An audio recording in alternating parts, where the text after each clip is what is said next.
পিতা মিত্র। কিন্তু ঐশী এই কথার উত্তরে সেই কঠিনভাবেই বলল, আমি কাউকে কোন শাস্তি দিচ্ছি না বাবা, আর ওর ওপর আমার রাগ অভিমান কোন কিছুই নেই, আর থাকবেও না কখনো। কারণ আমার কাছে এই সম্পর্কটা শেষ, অনেকদিন আগেই শেষ। এরপর আমার অভিকের সাথে কোন কথা নেই বলার, আমি শুধু একটাই জিনিস চাই, লিগ্যালি এই বিয়েটা থেকে বেরিয়ে আসতে। কথাগুলো ঐশী সেদিন অভিককে শুনিয়েই বলেছিল। আসলে অভিকের এটা জানা দরকার, একটা সরিতে সবকিছু ঠিক হয় না। পুরনো খারাপ লাগাগুলো অত সহজে মোছে না। তবে অভিক সেই মুহূর্তে ভেঙে পড়েছিল হঠাৎ। ঐশী যে আর ওর সাথে থাকতে চায় না, এটা যেন আজ খুব বেশি করে বুঝেছিল অভিক। তাই নিজেই আস্তে গলায় বলেছিল, তুমি যেটা চাও সেটাই হবে। আমি তোমাকে ডিভোর্স দিয়ে দেব ঐশী, আর আসবো না এখানে। তুমি ভালো থেকো। কথাগুলো একসাথে বলেই অভিক চলে যেতে যাচ্ছিল, কিন্তু থমকে গেল ঐশীর বাবার ডাকে। ঐশীর বাবা আজ বেশ দৃঢ়ভাবেই বলল, দাঁড়াও অভিক, আমার কিছু কথা আছে। কথাটা বলেই উনি ঐশীর দিকে তাকিয়ে বললেন, এত সহজে সব কিছু শেষ হয় না ঐশী, মানছি অভিক তোকে ভুল বুঝেছিল। ও খুব খারাপ ব্যবহার করেছে তোর সাথে, কিন্তু তার জন্য আজও প্রচণ্ডভাবে রিপেন্ট করছে। ছেলেটার চেহারাটা একবার দেখেছিস অভিককে দেখে, যে কেউ বলবে যে ও ভালো নেই, আর একটা সুযোগ তো সবাই ডিসার্ভ করে।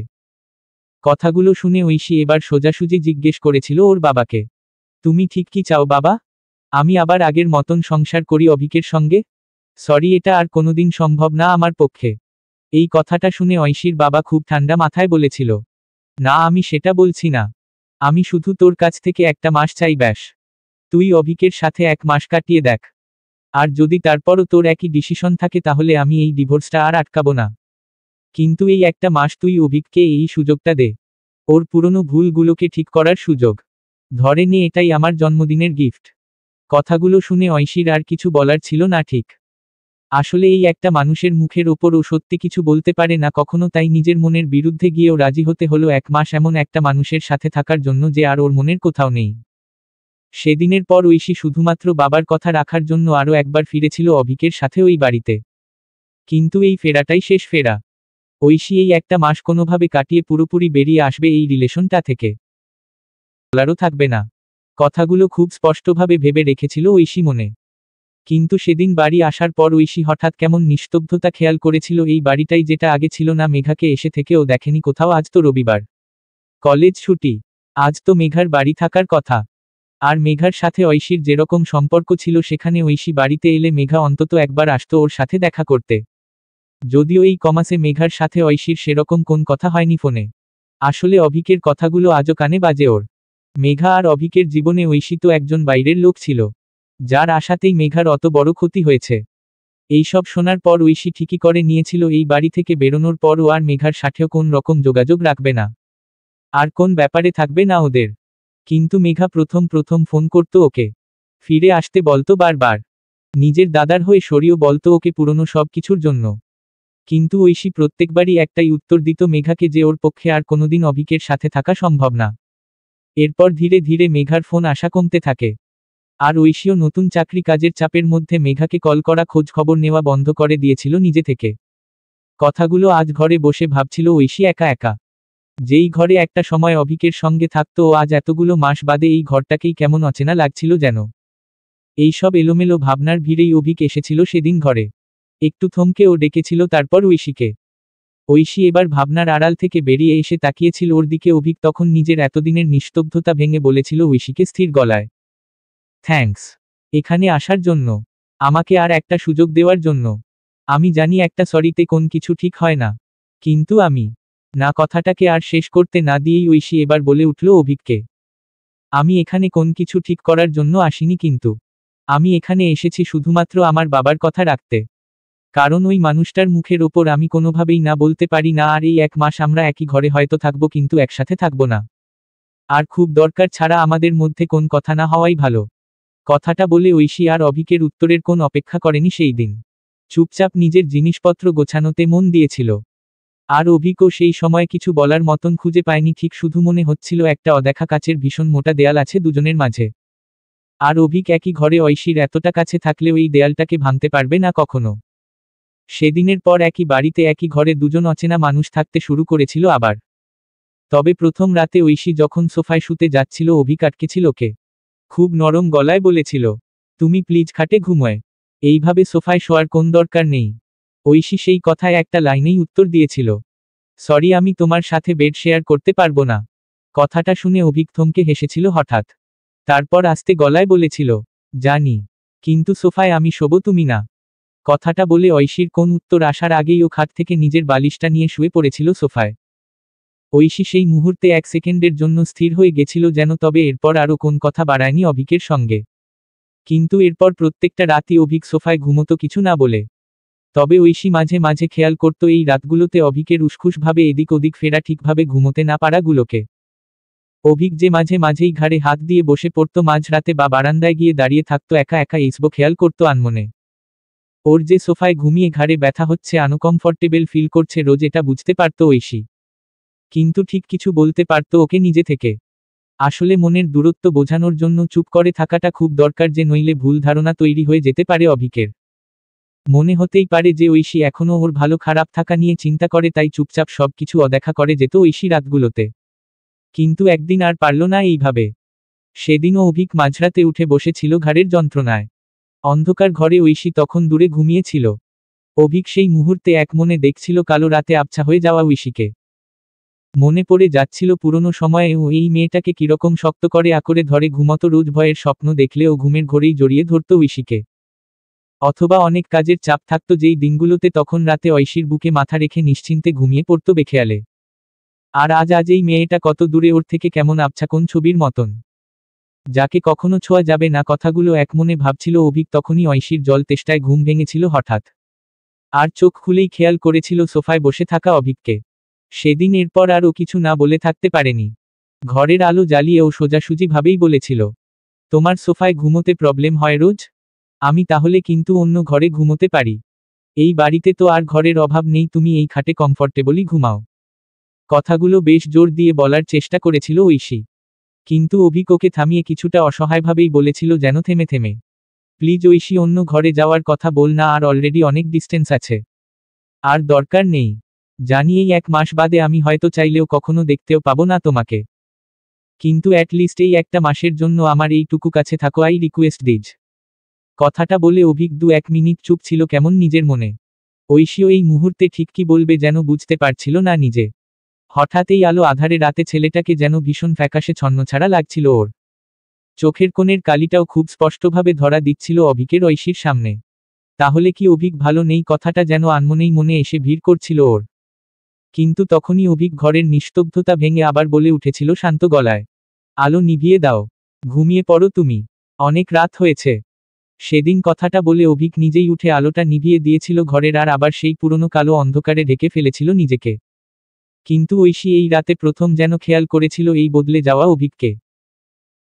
পুরনো ছেলেটার সাথে এর তো কোন মিলই নেই, আর কেমন নিস্তেজ চুপ করে যাওয়া একটা মানুষ হয়ে গেছে অভিক। এত শান্ত, এত থমকে থাকা চেহারা তো ওর আগে ছিল না। এর কারণ কি মেঘার না থাকাটাও, ঐশীর চলে যাওয়া, তারপর মেঘারও বাড়ি ছেড়ে চলে যাওয়া কি অনেক বড় ধাক্কা দিয়েছে অভিককে? কথাটা ভাবতে ভাবতেই রাতটা কাটিয়েছিল ঐশী এরপর। আসলে এখানে আসার পর থেকেই ঐশী মেঘাকে একবারও দেখেনি বাড়িতে। একদিন অপেক্ষা করে তারপর নিজেই গেছিল মেঘার ঘরে খোঁজ নিতে। কিন্তু দরজা খুলে একটা অন্ধকার ঘর ফেরত পেয়েছিল ঐশী। অনেকদিন কারোর না থাকার ছাপ ছিল এই ঘরে, কেমন বইয়ের টেবিলটাও ফাঁকা ছিল। তাহলে কি মেঘা পড়াশোনার জন্য অন্য কোথাও গেছে? কিন্তু অভিক মেঘাকে নিয়ে যেরকম চিন্তা করে, তাতে তো মেঘাকে একা কোথাও পড়াশোনার জন্য ছাড়া সম্ভব না ওর পক্ষে। কথাগুলো ভেবেই ও এরপর একজন কাজের লোককে জিজ্ঞেস করেছিল মেঘার কথা, আর উত্তরে জানতে পেরেছিল বড় একটা ঘটনা। সেদিন কাজের মাসি যদিও পুরোপুরি কিছু বলতে পারেনি ওকে, কিছুটা খাপছাড়া ভাবেই বলেছিল, মেঘা দিদি তো 4 মাস হলো বাড়ি ছেড়ে চলে গেছে, আর থাকে না এখানে। আসলে স্যারের সাথে কোন একটা ব্যাপারে খুব বড় ঝামেলা হয়েছিল মেঘা দিদির। তারপর রাত্রিবেলা কাউকে কিছু না বলেই দিদি বাড়ি ছেড়ে চলে গেছিল। স্যার যদিও তারপর অনেক যোগাযোগ করার চেষ্টা করেছে শুনেছি, কিন্তু কোন লাভ হয়নি। কথাগুলো শুনে ঐশীর যেন ধাক্কা লেগেছিল কেমন। অভিক নিজের বোনকে নিয়ে ঠিক কতটা কনসার্নড, কতটা প্রোটেক্টিভ, এটা খুব ভালো করে জানে ঐশী। কিন্তু কি এমন হলো যে মেঘাও দূরে চলে গেল অভিকের থেকে? প্রশ্নটা মনে অনেকবার এলেও অভিককে কিছু জিজ্ঞেস করেনি কখনো নিজে থেকে। আসলে প্রয়োজন ছাড়া হিসেবের বাইরে তো কোন কথা নেই ওদের দুজনের। এই নিয়মটা ঐশীরই তৈরি করা, আর নিজের তৈরি নিয়ম ভাঙার তো কোন ইচ্ছে নেই ওর। তবে এর মধ্যে একদিন একটা ঘটনা হলো। ঐশীর বাবার সেদিন ডাক্তারের কাছে একটা অ্যাপয়েন্টমেন্ট ছিল। হাই প্রেশার তো, তাই প্রত্যেক মাসে একটা করে চেক আপ করতেই হয়। সেই মতন দুপুর 3টের অ্যাপয়েন্টমেন্ট নেওয়া ছিল। কিন্তু ঐশীর লাস্ট মোমেন্টে অফিসে কাজ পড়ে গেল ইম্পর্টেন্ট। হঠাৎ করে কোম্পানির ডিরেক্টর এই মাসের সমস্ত হিসেব চেয়ে পাঠিয়েছিল ঐশীর থেকে। তাই কিছুতেই আর অফিস থেকে সেদিন দুপুরে বেরোতে পারল না ঐশী, এমনকি বাবাকে ফোন করে ইনফর্ম করারও সময় পায়নি ঠিকও। যাই হোক, এরপর বিকেলের দিকে ফ্রি হয়েই ঐশী ওর বাবাকে কল করেছিল। সেই মুহূর্তে কিছুটা এলোমেলো হয়েই ও বলেছিল, সরি বাবা, আজ আসলে অফিসে একটা কাজ পড়ে গেল হঠাৎ, তাই কিছুতেই বেরোতে পারলাম না লাঞ্চ টাইমে। কিন্তু আমি নেক্সট উইকের অ্যাপয়েন্টমেন্ট করে রাখছি আজ, তুমি চিন্তা করো না। কথাগুলো এক নিঃশ্বাসে বলল ঐশী। কিন্তু বাবা সেই সময় খুব নিশ্চিন্তে বলে উঠল, আর নেক্সট উইকে অ্যাপয়েন্টমেন্ট নেয়ার দরকার নেই তোর। আমি ডাক্তার দেখিয়ে এসেছি আজ অভিকের সাথে। কথাটা শুনে ঐশী কয়েক সেকেন্ড অবাক হয়ে গেছিল হঠাৎ, তারপর নিজের মনেই জিজ্ঞেস করেছিল, অভিকের সাথে মানে ওর সাথে কি করে ডাক্তার দেখাতে গেলে? এই প্রশ্নে বাবা খুব সহজভাবে বলেছিল, আরে অভিক তো আমাকে মাঝে মাঝেই ফোন করে খোঁজ খবর নেয়ার জন্য। সেরকম আজকেও যখন ফোন করেছিল আমার শরীর কেমন আছে জানতে, তখন এই ডাক্তারের অ্যাপয়েন্টমেন্টের কথা বলেছিলাম। তখন 2:30 বেজে গেছিল ঘড়িতে অলরেডি। সেই সময়ও তুই আসিসনি শুনে অভিক নিজেই অফিস থেকে আমাকে নিতে চলে এলো। এরপর আর কিভাবে না বলি ছেলেটাকে বল, তাই ওর সাথেই গিয়ে ডাক্তারটা দেখিয়ে এলাম। তারপর অভিক যা যা আমার ওষুধ দরকার সেসবও কিনে দিয়েছে। কিছুতেই আমার বারণ শুনল না। কথাগুলো একটানা বলে এবার থামল ঐশীর বাবা। কিন্তু ঐশী কেমন নিশ্চুপ হয়ে গেল। এখন অভিক ওর বাবার ফোন করে খোঁজ খবর নেয় এসব তো জানা ছিল না। যাই হোক, এরপর আর ঐশী বেশি কথা না বাড়িয়ে ফোনটা রেখে দিল সেই মুহূর্তে। কিন্তু রাতে অভিক বাড়ি ফেরার পর ঐশী নিজেই গেছিল এরপর ওর কাছে। অভিক ঐশীকে দেখে একটু অবাকই হয়েছিল, যেন আসলে একই ঘরে থাকলেও ঐশী সব সময় নিজের মতনই থাকে, কোন কথা কোন শব্দও বলে না অভিককে কখনো। তাহলে আজ হঠাৎ ওর কাছে এসেছে কেন? কথাটা ভাবতেই ঐশী কিছু টাকা ওর সামনের টেবিলটায় রেখে বলেছিল স্থির গলায়, শুনলাম বাবাকে আজ তুমি ডাক্তার দেখিয়ে এনেছ, থ্যাঙ্কস। আর এই যে ডাক্তারের ফিজ আর ওষুধের টাকাটা রাখলাম টেবিলে, নিয়ে নিও। কথাটা শুনে অভিক কেমন বাকরুদ্ধ হয়ে গেছিল, যেন ঐশী ওকে টাকা ফিরিয়ে দিচ্ছে এই সামান্য একটা ব্যাপারে। কথাটা মনে আসতেই অভিক অসংলগ্নভাবে বলে উঠেছিল, একটা ডাক্তার দেখিয়েছি বাবাকে শুধু তার জন্য তুমি আমায় টাকা দিচ্ছ? আমি যেটা করেছি মন থেকেই বাবার জন্য না। কথাটাকে আর শেষ করতে না দিয়েই ঐশী এবার বলল দৃঢ় গলায়, আমরা তোমার কেউ নই অভিক। তুমি তো অনেকদিন আগেই খুব ভালোভাবে বুঝিয়ে দিয়েছিলে এটা যে আমি একজন বাইরের লোক। আর তোমার কোন বাইরের লোকের ফ্যামিলির জন্য হিসেব মতন তো কিছু করার কথা নয়, আর আমি তোমার থেকে কোন হেল্প নেবই বা কেন?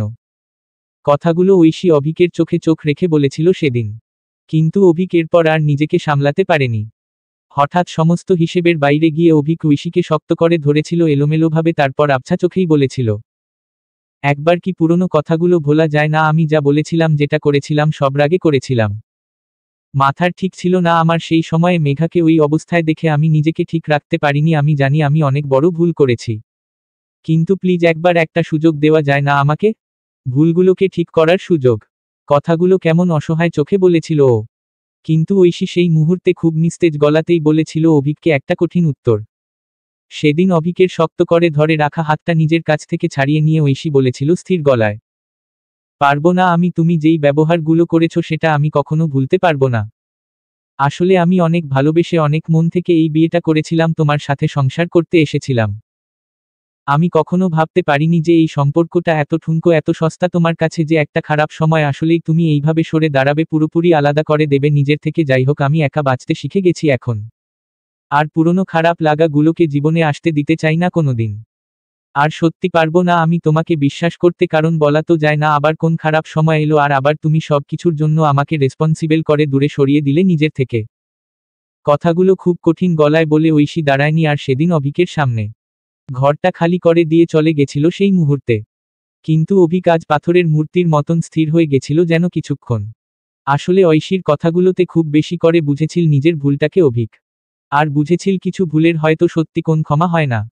কিন্তু এই দিনটার পর আরও একটা সত্যি অপেক্ষা করছিল ঐশীর জন্য, যেটা এতদিন ঐশীর অজানা ছিল, ওর চাকরির ব্যাপারে। আসলে সেদিন ঐশীর একটা ইনক্রিমেন্ট হয়েছিল অফিসে ওর ভালো পারফরমেন্সের জন্য, তাই বেশ খুশিই ছিল প্রথমে।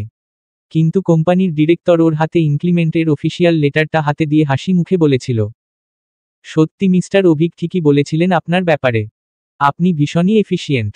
আমাদের কোম্পানির জন্য আপনাদের মতন এমপ্লয়ি দরকার। কথাটা শুনে ঐশী যেন থমকে গেছিল কয়েক সেকেন্ড, তারপর একটুও সময় না নিয়ে ও জিজ্ঞেস করেছিল সোজাসুজি, অভিক সেনগুপ্ত? আপনি চেনেন ওনাকে? এই প্রশ্নে সেদিন কোম্পানির ডিরেক্টর সতীশ বসু একটু হেসেই বলেছিলেন, কি বলছেন কি আপনি? অভিক সেন এত বড় প্রমোটার, বিজনেসম্যান, ওনাকে কেই বা না চিনবে? আর উনিই তো আপনার সিভিটা পাঠিয়েছিলেন আমাকে। কেন আপনি জানেন না? আমি তো ভেবেছিলাম আপনি চেনেন পার্সোনালি ওনাকে। কথাটা শুনে ঐশী আর কোন উত্তর দেয়নি, ঠিক বলতে পারেনি যে ও অভিকের ওয়াইফ। আসলে যেই সম্পর্কটা আর কদিনের মধ্যেই পুরোপুরিভাবে শেষ হয়ে যাবে, সেই সম্পর্কটা সবার অন্তরালেই থাকুক না হয়। কথাগুলো মনে হওয়ার সঙ্গে সঙ্গে একটা রাগও এসে ভিড় করেছিল ঐশীর মনে সেদিন।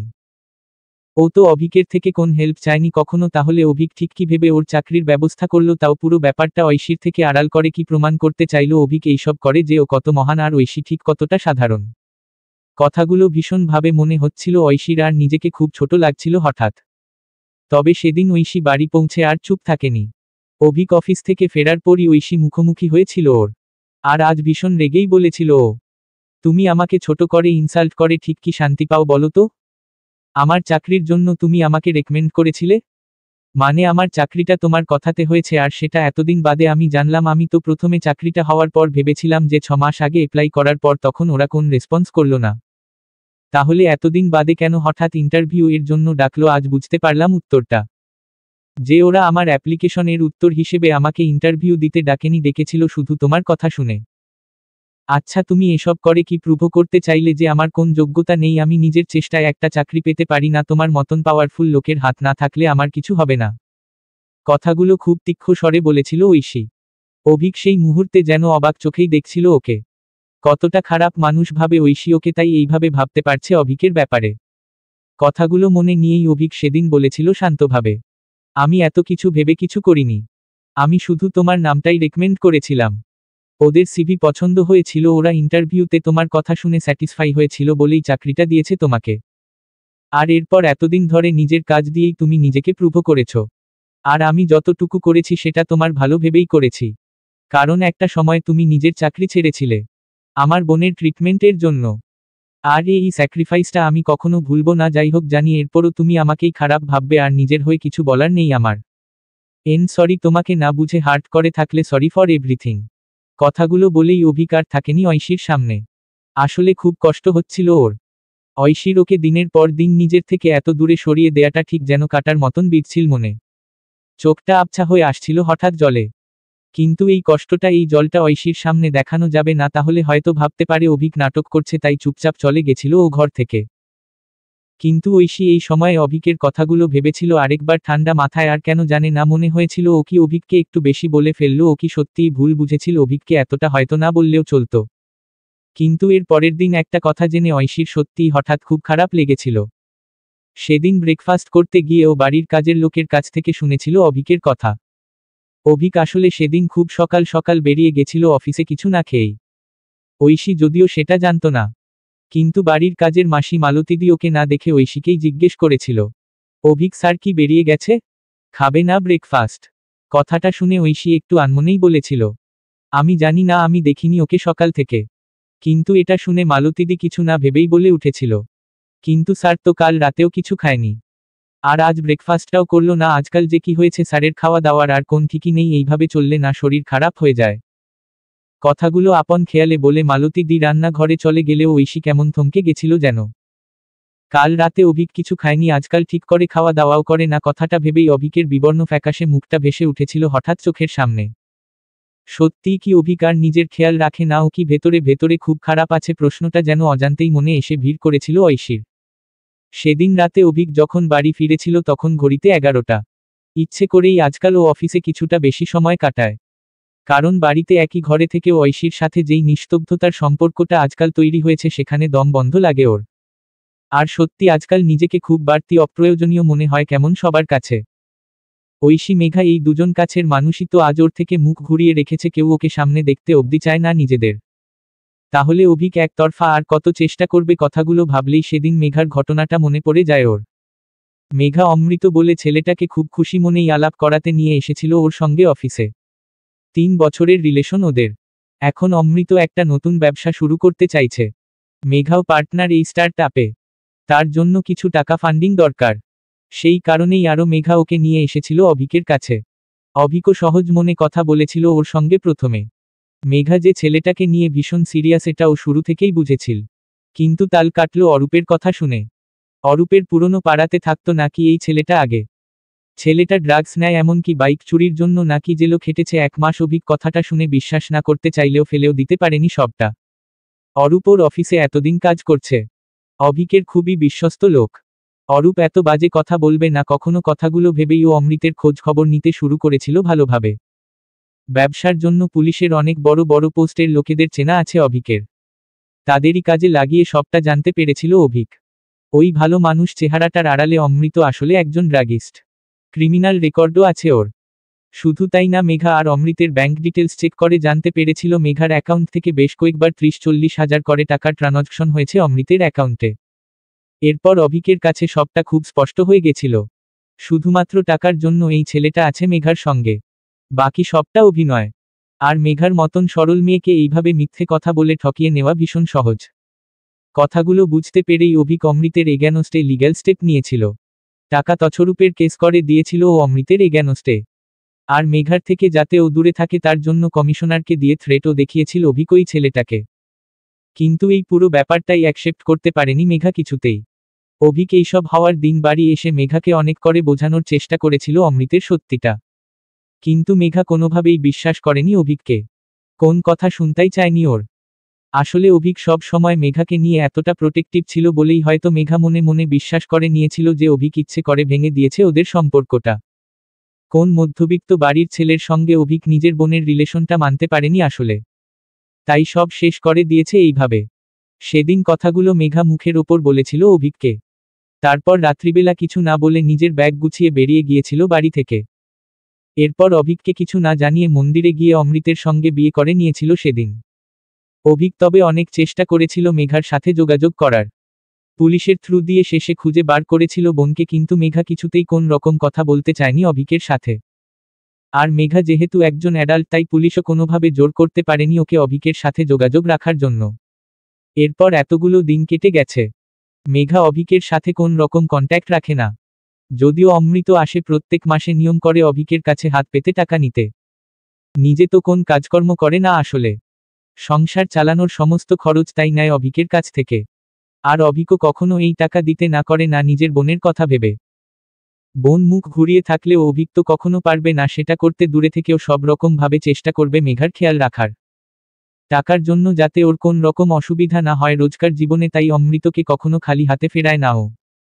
আর মেঘার খোঁজ খবর নেওয়ার জন্য একমাত্র এই ছেলেটাই তো ভরসা, নইলে তো কোন যোগসূত্র নেই আর ওদের।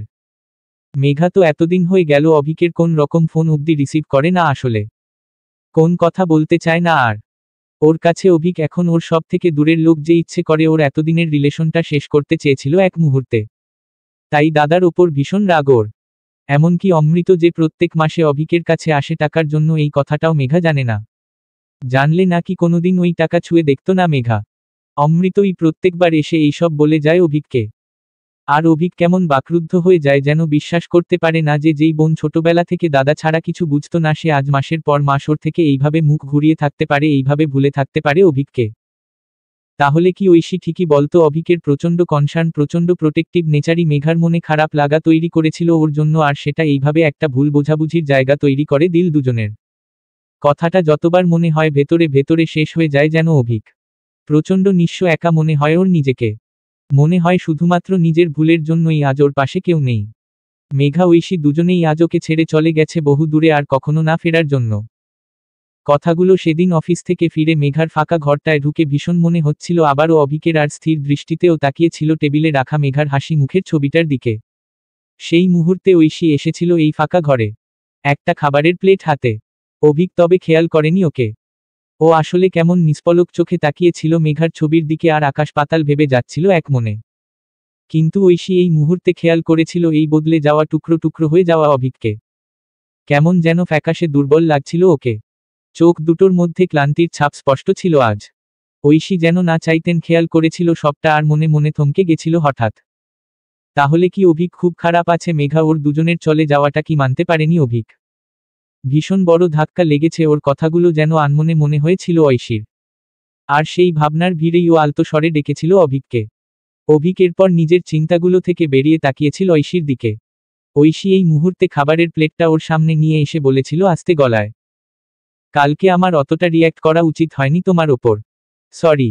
আর খাবারটা এনেছি, খেয়ে নিও। কাল রাতের মতন না খেয়ে থেকো না আর।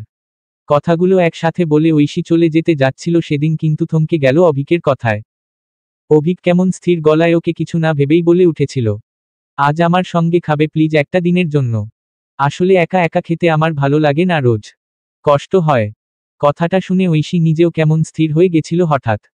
অভিকের ভাঙা চেহারা, চোখের কোণের কালিটা যেন আরো বেশি করে চোখে পড়েছিল ওর এই মুহূর্তে। আর খারাপ লাগছিল খুব মন থেকে এই ছেলেটার জন্য। সেদিন ঐশী এরপর কিছুটা নরম স্বরেই ওকে বলেছিল, তুমি একটু ওয়েট করো, আমি খাবার নিয়ে আসছি। এরপর ওরা অনেকদিন বাদে একসাথে খেয়েছিল আজ। যদিও সময়টা নিস্তব্ধতাই মোড়া ছিল সারাক্ষণ। কেউই কোন কথা খুঁজে পাচ্ছিল না ঠিক বলার মতন, তবে আজ হঠাৎ এই এক আলোকবর্ষ সমান দূরত্বটা একটু হলেও যেন কেটেছিল দুজনের মধ্যে শব্দহীনভাবে। সেদিনের পর কটা দিন কেটে গেছে ক্যালেন্ডারের পাতা থেকে। আজ 22শে ফেব্রুয়ারি। প্রত্যেক বছরের মতন এই বছরও দিনটা খুব স্পেশাল অভিকের জন্য, কারণ আজ মেঘার বার্থডে। আজকের দিনে অভিক মন্দিরে যায়, অনাথ আশ্রমে বাচ্চাদের খাওয়ায়, গিফট দেয়। সব ওই বোনটার ভালো থাকার জন্য। যদিও এই বছর সবই আলাদা। মেঘা আজ ওর থেকে অনেক দূরে, তাও ওর বিশ্বাস আজকের দিনে মেঘা কিছুতেই নিজের দাদার থেকে মুখ ফিরিয়ে থাকতে পারবে না। আজও অভিকের সাথে অন্তত একবার কথা বলবে। কথাগুলো ভেবেই সকালে উঠেছিল ও। রোজের মতন কাল রাতেও ঠিকভাবে ঘুম হয়নি অভিকের। মাথার এক পাশটা ভার হয়ে আছে তাই খুব। তবে এটা নতুন না, কদিন ধরেই খুব ক্লান্ত লাগে অভিকের। খেতে কিছুই ঠিক ইচ্ছে করে না। ভেতরে ভেতরে খুব উইক লাগে যেন। তবে এগুলোকে আর কোন কষ্ট বলে মনে হয় না অভিকের। মনের মধ্যে সারাক্ষণ দুজন মানুষের জন্য যেই ফাঁকা ভাব শূন্যতাটা ঘিরে থাকে ওকে, তার যন্ত্রণার কাছে শরীরের অন্য কোন কষ্টই ফিল হয় না বিশেষ। কথাটা আনমনে ভাবতে ভাবতেই উঠতে যাচ্ছিল সেদিন সোফা থেকে, কিন্তু দাঁড়িয়ে থাকতে পারল না ঠিক যেন। অভিকের মাথাটা ঘুরে গেল হঠাৎ, এখনই ও টাল সামলাতে না পেরে পড়ে যাচ্ছিল মাটিতে সেই মুহূর্তে, কিন্তু তখনই ঐশী এসে ওকে আঁকড়ে ধরল শক্ত করে। ও অফিস যাওয়ার জন্য রেডি হতে হতে আনমনে অভিককে দেখছিল আসলে। কাল রাতে জল তেষ্টায় যখন ঘুম ভেঙে গেছিল ওর, অভিককে তখন ভীষণ কুকরে শুয়ে থাকতে দেখেছিল সোফায়। কেমন কাঁপছিল ও ঘুমের ঘোরে। ঐশী এই দৃশ্য দেখে নিজেকে আর আটকাতে পারেনি। অভিকের কাছে গিয়ে চাদর চাপা দিয়ে দিয়েছিল ওকে। কিন্তু ঘুমের মধ্যেই ওর চোখ মুখের অবস্থা দেখে বুঝতে পারছিল ছেলেটার শরীর ঠিক নেই বিশেষ। আর আজ সকালে মিলেও গেল সেটা। কথাগুলো আনমনে ভাবতে ভাবতেই ও অভিককে জিজ্ঞেস করেছিল সেদিন, কি হয়েছে তোমার? শরীর খারাপ লাগছে? আজকের দিনটা রেস্ট নাও তাহলে, বেরিও না কোথাও। কথাগুলো কপালে চিন্তার ভাঁজ নিয়েই বলেছিল ঐশী অভিককে। কিন্তু এই মুহূর্তে অভিক একটু যেন অবাকই হয়েছিল ওকে নিয়ে ঐশীর কনসার্ন দেখে। তবে জানে এটা সাময়িক, কিছুক্ষণ পরে আবার সব আগের মতন হয়ে যাবে। ঐশী এই শক্ত করে ধরে রাখা হাতটা ছেড়ে দেবে নিজের। কথাগুলো মনে আসতেই অভিক একটু ক্লান্ত স্বরে বলেছিল, কিছু হয়নি আমার, ঠিক আছি। আর আজ তো বাড়িতে বসে থাকলে হবেই না, আমার মেঘার জন্মদিন যে, অনেক কাজ। মন্দিরে যেতে হবে ওর নামে পুজো দিতে, তারপর অনাথ আশ্রমে আসলে বাচ্চাদের খাওয়াই আজকের দিনটা আমি, তাই কোনোভাবেই বাড়িতে থাকলে হবে না। কথাগুলো খুব জোর দিয়ে বলেছিল অভিক। যদিও ওর চোখ মুখ পুরো বসে গেছিল যেন, অভিকের যে ভেতরে ভেতরে কষ্ট হচ্ছে শরীরে সেটা ওকে দেখলেই বোঝা যাচ্ছিল স্পষ্ট।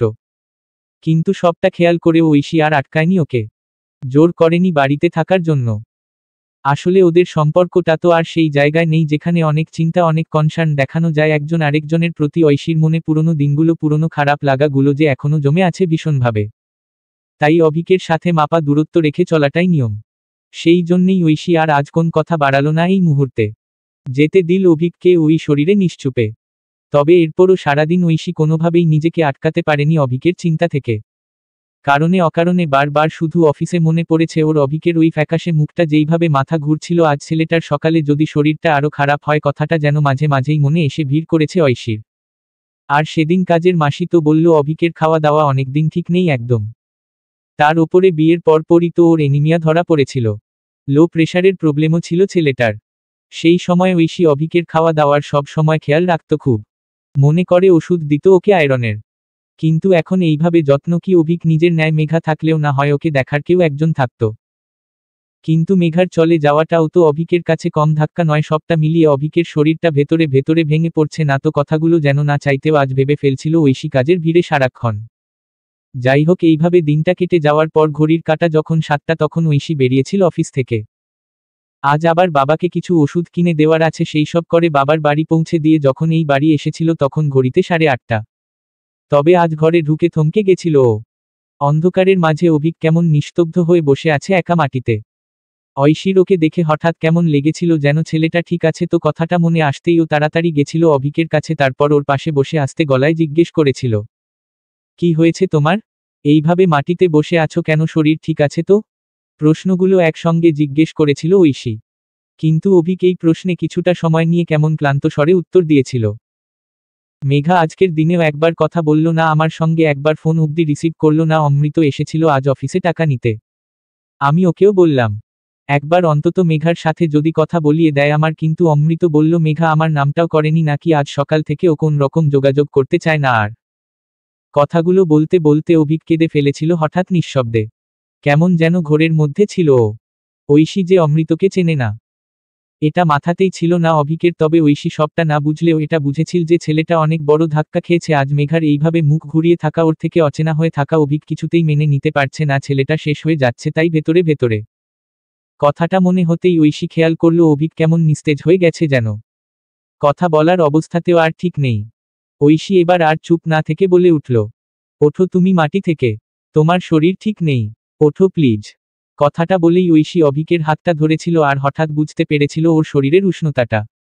জ্বরে গা পুড়ে যাচ্ছে ছেলেটার। ঐশী এটা দেখে ওর কপালে গালে হাত দিয়েছিল। সত্যি ছেলেটার ভীষণ জ্বর, সেই জন্যই এরকম নিস্তেজ হয়ে গেছে একদম। কথাটা ভেবেই ঐশী সেই মুহূর্তে অভিককে ধরে তোলার চেষ্টা করেছিল মাটি থেকে, কিন্তু অভিকের কোন শক্তিই ছিল না আর। ঠিক সমস্ত শরীরের ভারটাই তাই ঐশীর ওপর দিয়ে দিয়েছিল আজ। ঐশী তবে অভিককে খুব শক্ত করে আঁকড়ে ধরেছিল এই সময়ে। আর অনেকদিন বাদে এই প্রথম অভিকের শরীরের গন্ধটা পেয়েছিল যেন হঠাৎ খুব কাছ থেকে।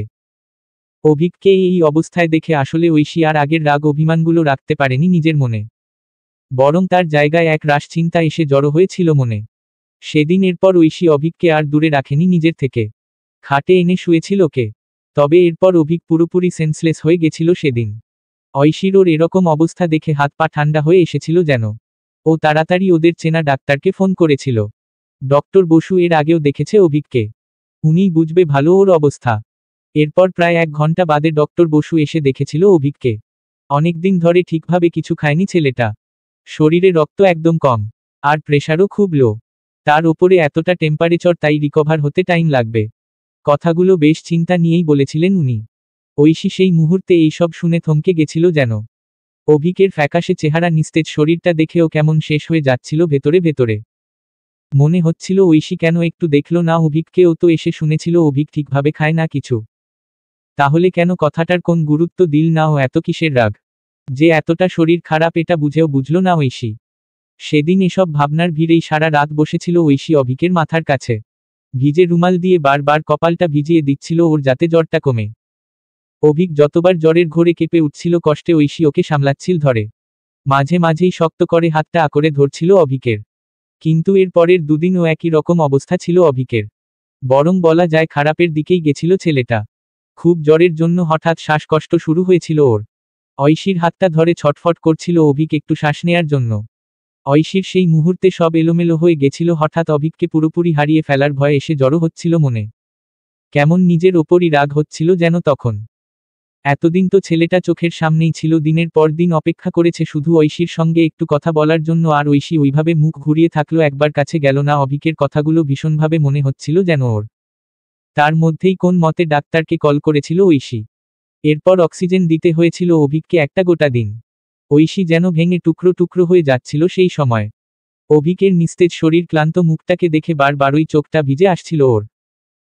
শুধু মনে হচ্ছিল এতদিনে একবার যদি ঐশী অভিকের কথা ভাবত, ওর একটু খেয়াল রাখত, একবার যদি ওর এই ছন্নছাড়া জীবনটা এসে হাতটা শক্ত করে ধরত নিজে থেকে, তাহলে একটু একটু করে ধ্বংস করা থেকে ফিরিয়ে আনতে পারত হয়তো ছেলেটাকে। এইভাবে এতটা কষ্ট পেতে দেখতে হতো না ছেলেটাকে। এর পরের দিন অভিকের শ্বাসকষ্টটা না থাকলেও এতটা উইক ছিল যে সেন্স ছিল না বিশেষ। তবে মাঝে মাঝে 1-2বার জ্ঞান ফিরছিল ওর। ঐশী সেই সময় যেন আরো বেশি করে অভিকের কাছে আসছিল। অভিক তবে সেই সময় আবছা চোখে ঐশীকে দেখে খুব অবাক হয়ে যাচ্ছিল, যেন জ্বরের ঘোরে ও নিজের মনেই বলে উঠছিল, তুমি যাওনি এখনো? সবাই তো চলে গেছে, কেউ আর থাকতে চায় না আমার সঙ্গে, কেউ নেই আর। কথাগুলো কেমন এলোমেলোভাবে বলছিল অভিক। ঐশীর সেই মুহূর্তে কেন জানে না মনে হচ্ছিল এই কারণে অভিক সুস্থ হচ্ছে না। ও চোখ খুলে তাকাচ্ছে না। এতদিনের এত যন্ত্রণা, এতটা একাকিত্বের জন্যই হয়তো আর ফিরতে চায় না ও জীবনে। কথাগুলো ভেবেই ঐশী অভিকের হাতটা শক্ত করে ধরছিল খুব। তারপর ওকে বিশ্বাস করানোর জন্যই যেন বলছিল খুব দৃঢ় গলায়, আমি কোথাও যাইনি অভিক, আমি সঙ্গেই আছি তোমার, প্লিজ একবার তাকাও, প্লিজ এইভাবে থেকো না, আর I can't see you like this. কথাগুলো বলতে বলতে ঐশীর চোখটা ভিজে আসছিল হঠাৎ। ও সত্যি আর পারছে না অভিককে এইভাবে দেখতে, ওই পুরনো সুস্থ ছটফটে ছেলেটাকে মনে হচ্ছে হারিয়ে ফেলেছে ও। অনেক বেশি শাস্তি দিয়ে ফেলেছে অভিককে। এইসব এলোমেলো চিন্তার ভিড়েই সেদিনের রাতটা পেরিয়ে সকাল নেমেছিল শহরে।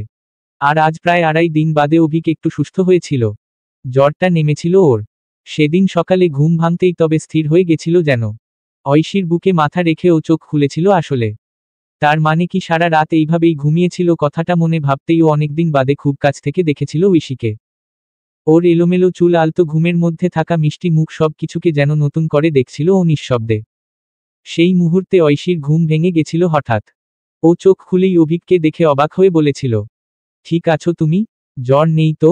কষ্ট হচ্ছে না তো কোন? অভিক এতগুলো প্রশ্ন শুনে একটু অসংলগ্ন হয়ে গেছিল নিজে। ও কাল রাতে জ্বরের মধ্যে বেখেয়ালেই হয়তো ঐশীর এত কাছে চলে এসেছে। ঐশী এটা দেখে খারাপ ভাববে না তো? কথাটা ভেবেই ও নিজেকে একটু দূরে সরিয়ে নিয়ে আস্তে গলায় উত্তর দিয়েছিল, আমার ঠিক লাগছে এখন, বেটার লাগছে।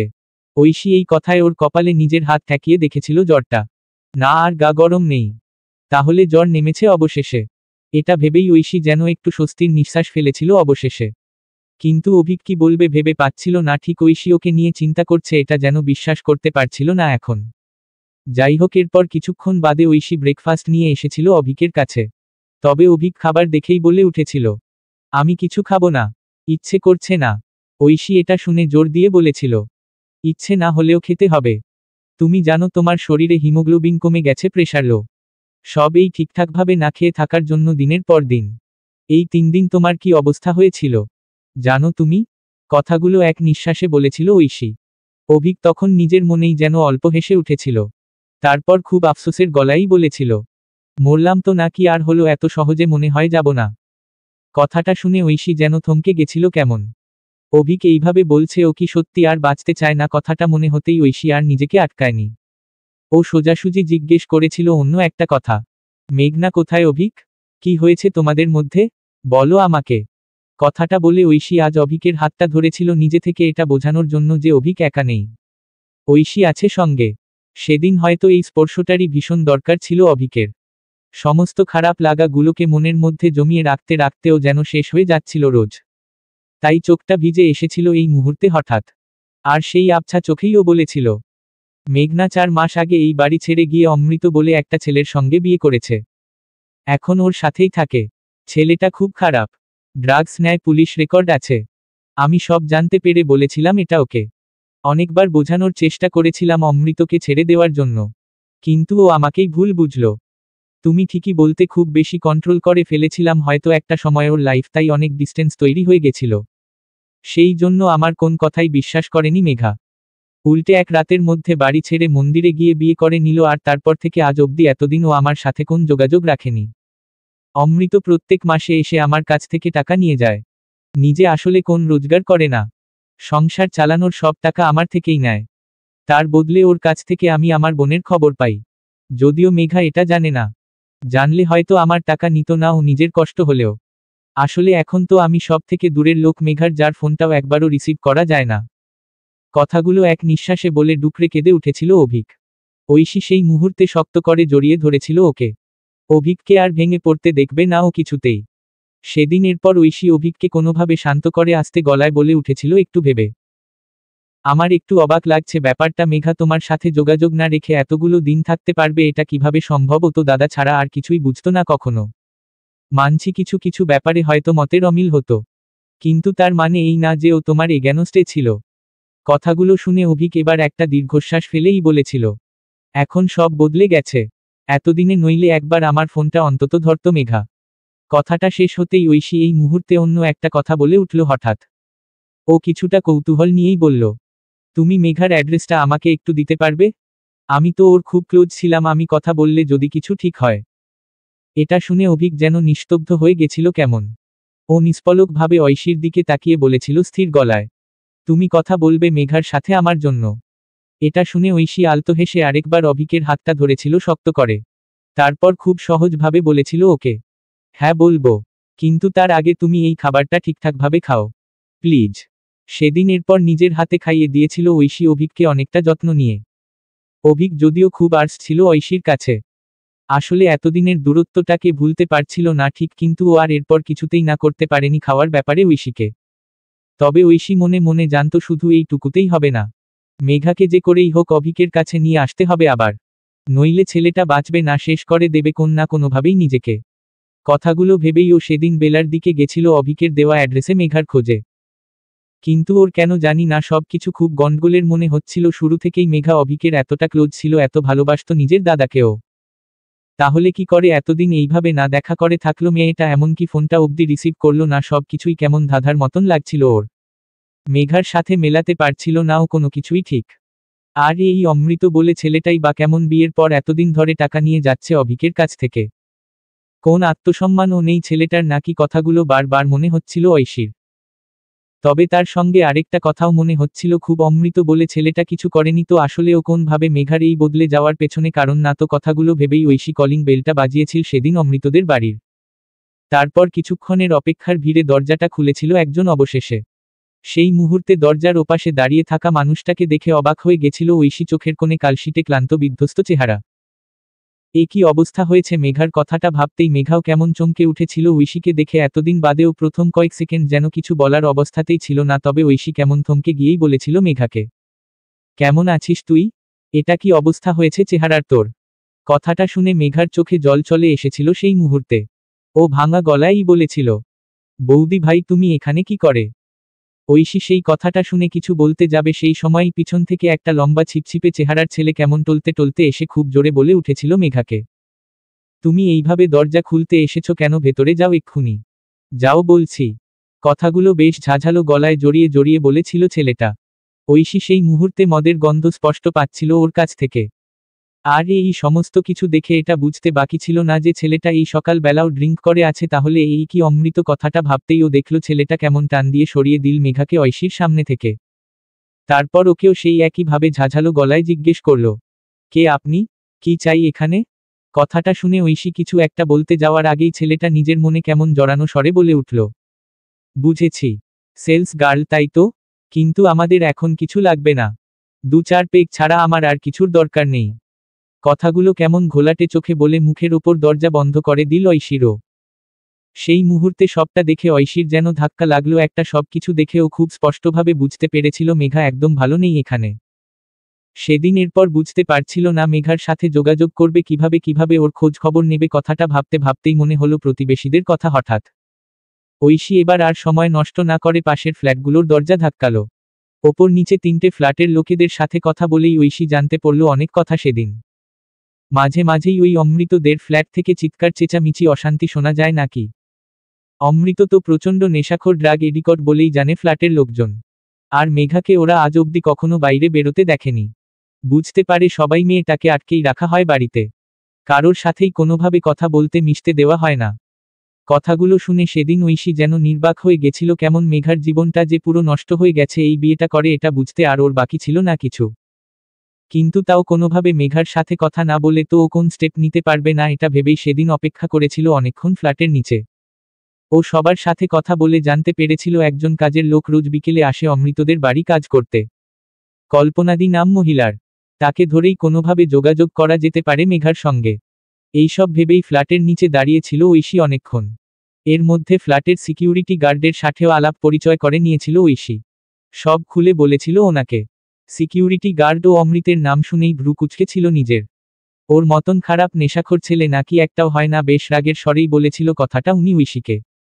এরপর কল্পনা দি কাজে আসতেই ওই সিকিউরিটি গার্ডই আলাপ করিয়ে দিয়েছিল ঐশীর সাথে ওর। ঐশী সেই সময় একটা কাগজে নিজের ফোন নাম্বার লিখে কল্পনা দির হাতে দিয়ে বুঝিয়ে বলেছিল কাগজটা যাতে মেঘার হাতে দিয়ে দেয় ও কোনোভাবে। এর জন্য ঐশী কল্পনা দিকে টাকাও দিয়েছিল কিছু।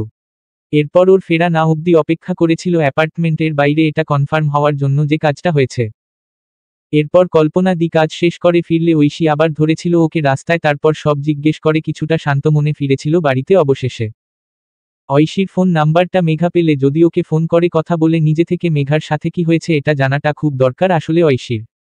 যাই হোক, এইসব ভাবনার ভিড়ে সেদিন সন্ধে বেলা বেশ আনমনে ঢুকেছিল ঘরেতে। কিন্তু ঘরে এসে থমকে গেছিল হঠাৎ, যেন ও অভিককে দেখে অভিক আসলে নিজের পুরনো ঠিকানায় ফিরে গেছে আবার। ও চোখ বন্ধ করে শুয়েছিল সেই মুহূর্তে সোফায়।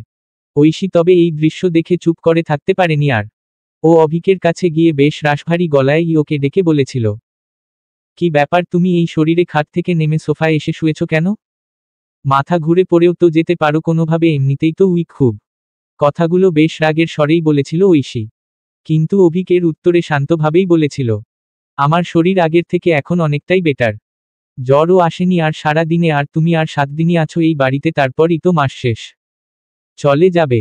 তাই এই কদিন একটু কমফর্টেবলই থাকো এখানে। আমার সোফাতে শুতে কোন প্রবলেম নেই। কথাগুলো শুনে ঐশী সঙ্গে সঙ্গেই বলেছিল, এবার আমারও তুমি খাটে শুলে কোন প্রবলেম নেই। আর শোন, একটা সময় ছিল যখন তোমার কথা মতনই সব কিছু হতো, কিন্তু এখন আমার কথা মতন সব কিছু হবে, বুঝলে? কথাটা বেশ জোর দেখিয়ে বলেছিল ঐশী সেই মুহূর্তে। কিন্তু অভিকও এবার একটু অবাক হয়েই বলেছিল, কিন্তু আমি তো তোমার কথাই শুনছি। তোমারই তো একদিন আমার সাথে বেড শেয়ার করতে প্রবলেম ছিল, তাই আমি না। কথাটাকে এবার আর শেষ হতে না দিয়েই ঐশী আচমকা হাতটা ধরে ফেলেছিল ওর শক্ত করে, তারপর বেশ অর্ডার করার মতন করে বলেছিল, হয়েছে, ওঠো এবার, খাটে শোবে চলো। কথাটা বলেই আলতো টেনেছিল ওর হাতটা। অভিক তবে এরপর আর কোন কথা খুঁজে পায়নি বলার মতন। আর ঐশীর জোরটা এত বেশি ছিল যে না করতে পারেনি কিছুতেই, আর অভিক চুপচাপ খাটে গিয়ে শুয়েছিল বিনা প্রতিবাদে। ঐশী এরপর একটু সময় নিয়ে আরেকটা প্রশ্ন করেছিল অভিককে, ওষুধ খেয়েছো তুমি, নাকি সেটাও খাওনি? অভিক প্রশ্নটা শুনে চোখটা নামিয়ে নিয়েছিল নিজের। ঐশী এটা দেখে একটু ক্লান্ত স্বরে বলেছিল, জানতাম খাওনি। এই রকম নিজের প্রতি কেয়ারলেস ছিলে বলেই এতটা শরীর খারাপ বাঁধিয়ে বসলে। কথাটা বলে ঐশী নিজেই ওষুধের স্ট্রিপটা এগিয়ে দিল অভিকের দিকে। সেই মুহূর্তে অভিক কেমন উদাসীন একটা হাসি হেসে নিজের মনেই বলে উঠেছিল, যেন করেই বা কি লাভ হলো, মরতে কি পারলাম। ঐশী কথাটা শুনে কেমন থমকে গেছিল যেন। ও বেশ রাগ দেখিয়েই বলল, এবার থামবে তুমি, কেন এইসব বলছো? তারপর কয়েক সেকেন্ড সময় নিয়ে আবার বলে উঠল ঐশী একটু স্থির গলায়, বেঁচে তো তোমায় থাকতেই হবে, অন্তত মেঘার জন্য। আজ গেছিলাম আমি ওদের ফ্ল্যাটে বেলার দিকে। কথাগুলো শুনে অভিক নিজেও কেমন স্থির হয়ে গেল, হঠাৎ ও অপলক দৃষ্টিতে তাকিয়ে রইল শুধু কয়েক সেকেন্ড ঐশীর দিকে। তারপর নিজেকে একটু সামলে জিজ্ঞেস করল, দেখা হলো মেঘার সাথে? কেমন আছে ও? বলেছে কথা কিছু? প্রশ্নগুলো শুনে ঐশী কিছুটা অস্থির হয়েই বলল, এবার না, হয়নি কথা। আসলে সেই সুযোগটাই দেওয়া হয়নি অভিক, আমি ওকে দেখে এইটুকু বুঝেছি মেয়েটা ভালো নেই। ওই অমৃত বলে ছেলেটা খুবই খারাপ। ওর সমস্ত প্রতিবেশীরাও বলল ছেলেটা ড্রাগ এডিক্ট, মাতাল, ইনফ্যাক্ট আজও ড্রিঙ্ক করেছিল সকালে, আর যেইভাবে মেঘার সাথে কথা বলছিল, বিহেভ করছিল, সেটা খুবই খারাপ। এমনকি ও তো মেঘার হাত ধরে টেনে সরিয়ে দিল ওকে দরজার সামনে থেকে। অমৃত মনে হয় কারোর সাথে মিশতে, কথা বলতে দেয় না মেঘাকে। ইনফ্যাক্ট ওর আশেপাশের ফ্ল্যাটের লোকগুলোও বলছিল যে ওরা এতদিনে মেঘাকে কখনো বাইরে বেরোতে, কারোর সাথে কথা বলতে দেখেনি। কথাগুলো শুনে অভিক যেন স্তব্ধ হয়ে গেছিল হঠাৎ। কিছুই মেলাতে পারছিল না ঠিক। যদি ওই ছেলেটা মেঘার সাথে এতটা খারাপ করছে দিনের পর দিন, তাহলে মেঘা চুপচাপ ওই বাড়িতে আছে কেন? আর এতদিন তো অভিক মেঘার সাথে কথা বলার অনেক চেষ্টা করেছে, 1000 বার ফোন করেছে, কিন্তু মেঘা তো কখনো কথা অবধি বলতে চায়নি ওর সাথে। কথাগুলো ভেবেই অভিক বলেছিল, কিছু বুঝতে পারছি না আমি, ছেলেটা খারাপ সেটা তো আমি প্রথম থেকে জানি। তাই তো প্রত্যেক মাসে এত এত টাকা দিই ওকে, যাতে আমার বোনটাকে অন্তত ভালো রাখে। আর মেঘারই বা এত কি রাগ আমার ওপর, যে দিনের পর দিন আমাকে নিজের থেকে দূরে রেখে এইরকম বাজে নোংরা একটা ছেলের সাথে থাকছে। কথাটা শুনে ঐশী অভিককে একটু শান্ত করে বলেছিল, আমি ফোন নাম্বার দিয়ে এসেছি আমার মেঘার কাছে। ওদের বাড়িতে যে কাজ করে কল্পনা দি, তার হাতে একটা কাগজে নিজের নাম্বার লিখে পাঠিয়েছি আমি। আমার মনে হয় মেঘা নিশ্চয়ই আমাকে ফোন করবে। ওর সাথে কথা হলেই সবটা পরিষ্কার হয়ে যাবে। কথাগুলো বেশ জোর দিয়ে বলেছিল ঐশী। অভিক এই মুহূর্তে চুপ হয়ে গেছিল একটু বোনের চিন্তায়। মেয়েটা এতদিন ধরে কেমন আছে, কিভাবে আছে, এই চিন্তায়। সেদিন রাতে এরপর অভিকের কিছুতেই ঘুম আসছিল না ঠিক। ঐশীর মুখে মেঘার কথা শুনে যেন এলোমেলো লাগছিল নিজেকে। বারবার মনে হচ্ছিল মেয়েটা ঠিক আছে তো, একই শহরে থেকে অভিক আজ কতটা নিরুপায় যে নিজের বোনের কাছে পর্যন্ত যেতে পারছে না। কথাটা ভেবেই কেমন অস্থির লাগছিল আজ। যাই হোক, এইসব ভাবনার ভিড়ে ঘড়ি যখন ভোর 3টের কাটা ছুলো, তখন একটু চোখটা লেগে আসছিল অভিকের তন্দ্রায়। সেই মুহূর্তেই হঠাৎ ঐশীর ফোনটা বেজে উঠল সেদিন। অভিকের তন্দ্রাটা কেটে গেল এক লহমায়। ঐশী যদিও তখন গভীর ঘুমে, কিন্তু ফোনটা বেজেই চলেছে তাই অভিক ওর হাতটা ঝাঁকিয়ে ডাকলো এখন ঘুম থেকে। আর ঐশীর কিছু জিজ্ঞেস করার আগেই বলল, তোমার ফোন বাজছে দেখো। ঐশী কথাটা শুনে ঘুমের ঘোরেই বলে উঠেছিল, এখন এখন কে ফোন করলো আমাকে? তারপর মোবাইলের স্ক্রিনে চোখ রাখতে দেখেছিল একটা আননোন নাম্বার। ঐশী এবার কিছু না ভেবেই ফোনটা ধরেছিল আর ওপার থেকে ভেসে এসেছিল সেই চেনা গলার স্বর। বৌদি ভাই, আমি মেঘা বলছি। কথাটা শুনে ঐশী নিজের মনেই বলে উঠেছিল, মেঘা তুমি? কথাটা বলেই ও স্পিকারে দিয়েছিল ফোনটা। অভিক এই সময় উঠে বসে পড়েছিল বিছানায়। কেমন এলোমেলো লাগছিল ওর।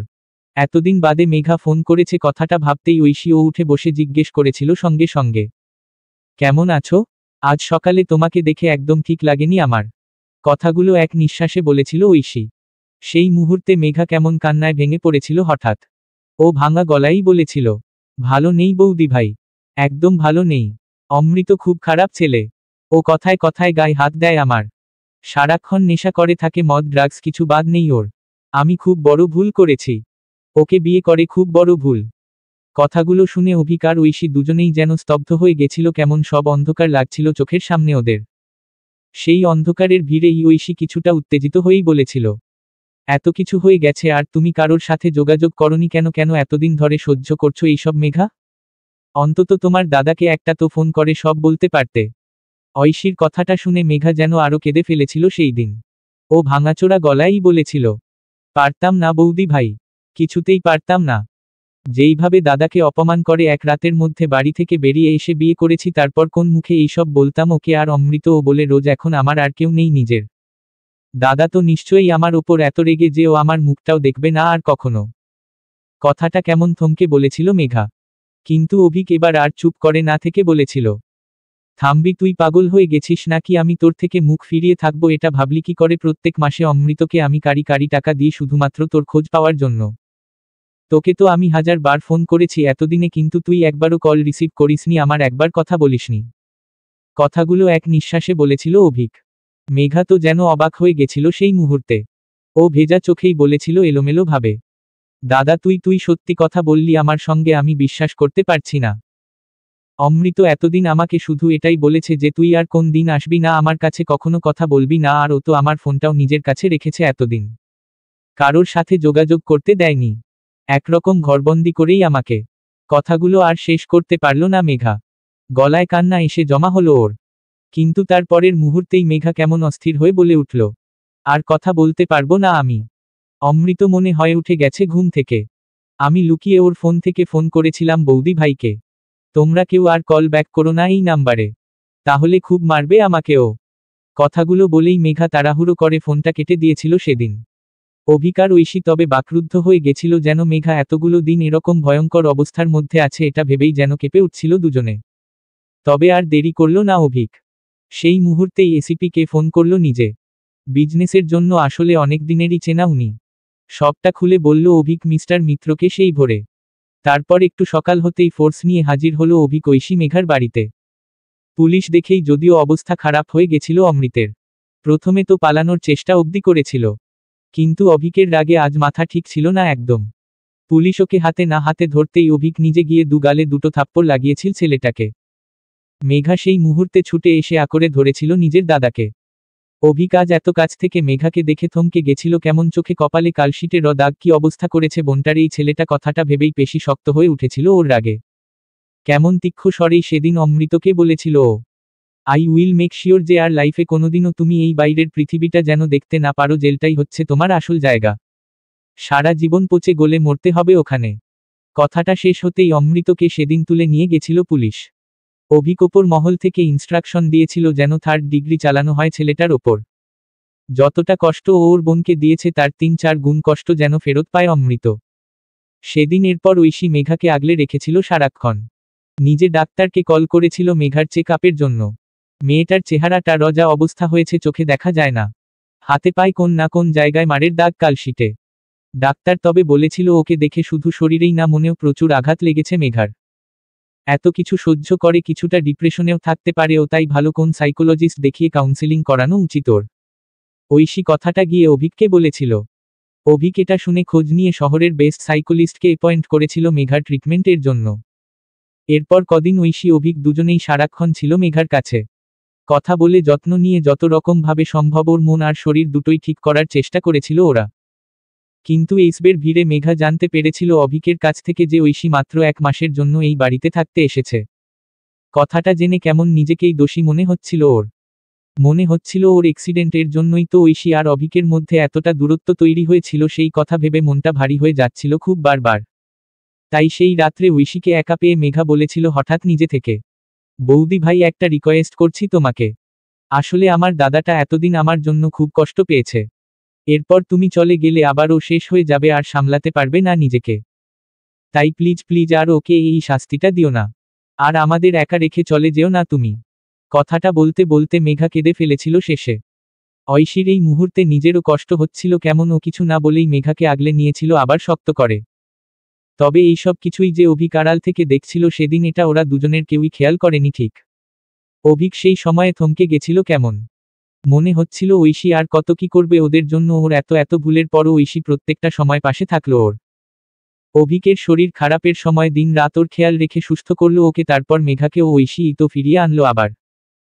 ওর বোনটাকে নতুন জীবন দিল আবার, যেন মেয়েটা তার বদলে অভিক ঠিক কোন মুখে ওকে থেকে যাওয়ার কথা বলবে। এখানে অভিক সত্যি ওর জন্য কি করতে পেরেছে এই সম্পর্কে একতরফা কষ্টই তো দিয়ে গেছে ও। সেদিন কথাগুলো ভাবতে ভাবতেই ঘরে এসেছিল অভিক। এরপর ঐশী ঘরে আসতেই অভিক আজ নিস্তব্ধতা ভেঙে নিজেই বলে উঠেছিল স্থির গলায়, ঐশী তুমি মেঘার কথা নিয়ে কিছু ভেবো না। ও আসলে আমার কষ্টটাই দেখছে শুধু, কিন্তু আমার খারাপগুলো নিয়ে একবারও ভাবছে না। আমি সত্যি তোমাকে ডিসার্ভ করি না, কোনোদিন করিনি। আমি শুধু এই সম্পর্কে তোমার কাছ থেকে নিয়ে গেছি, একতরফা ভাবে নিয়ে গেছি। কিন্তু তার বদলে কখনো তোমাকে ভালো রাখতে পারিনি, উল্টে ভুল বুঝে অপমান করে দূরে সরিয়ে রেখেছি দিনের পর দিন। আমি বেসিক্যালি খুব খারাপ মানুষ, খুব খারাপ। কোন মুখ নেই আমার তোমাকে আটকানোর, তোমাকে থাকতে বলার। কথাগুলো মুখ নিচু করে বলেছিল অভিক। চোখ দুটো আসলে ভিজে গেছিল সেই সময় নিজের অজান্তেই। কেমন নিঃস্ব লাগছিল নিজেকে আজ, ওর যে ঐশীর মতন মানুষকে পেয়েও ধরে রাখতে পারল না নিজের ভুলে। এইসবই ভাবছিল আনমনে, তখনই ঐশী এসে আচমকা জড়িয়ে ধরল ওকে। অভিকের যেন ধাক্কা লাগলো এই স্পর্শে, হঠাৎ কি বলবে ঠিক ভেবে পেল না নিজে। ঐশী তখন আলতো স্বরে অভিকের কানের কাছে বলল ভেজা গলায়, পারবো না, আমি পারবো না আর চলে যেতে, কিছুতেই পারবো না। আসলে আমি জড়িয়ে পড়েছি আবার তোমার সাথে, ভীষণভাবে জড়িয়ে গেছি। সেই 3 দিন যখন তোমার কোন সেন্স ছিল না, জ্বরের ঘোরে যখন একবার চোখ খুলে তাকাচ্ছিলে না, কথা বলছিলে না কোন, তখন বুঝেছি কাউকে হারিয়ে ফেলার ভয় ঠিক কতটা ভয়ঙ্কর হয়। তারপর আর পারবো না ছেড়ে থাকতে, শাস্তি দিতে কোনোভাবেই পারবো না। কথাগুলো বলে আরো বেশি করে জড়িয়ে ধরল ঐশী অভিককে। অভিকও এবার সেই এক আলোকবর্ষ সমান দূরত্বটা কাটিয়ে ঐশীকে ভীষণ শক্তভাবে আঁকড়ে ধরল এখন। ওর কপালে ঠোঁটে ভীষণভাবে ছুঁয়ে দিল নিজের ঠোঁট। কিছু না বলেই নিজের সর্বস্ব দিয়ে আরেকবার বেঁধে ফেলল ঐশীকে সারা জীবনের জন্য। এইভাবেই হয়তো অনেক আলোকবর্ষ পার করে দুপ্রান্তের দুটো মানুষ এক হয়ে যায় সহস্র কোটি বার, আর সেই মিলনের সাক্ষী থাকে অন্তহীন ছায়াপথ, অজস্র নক্ষত্রেরা। নিশ্চুপে ভাষাহীন হয়ে। সমাপ্ত।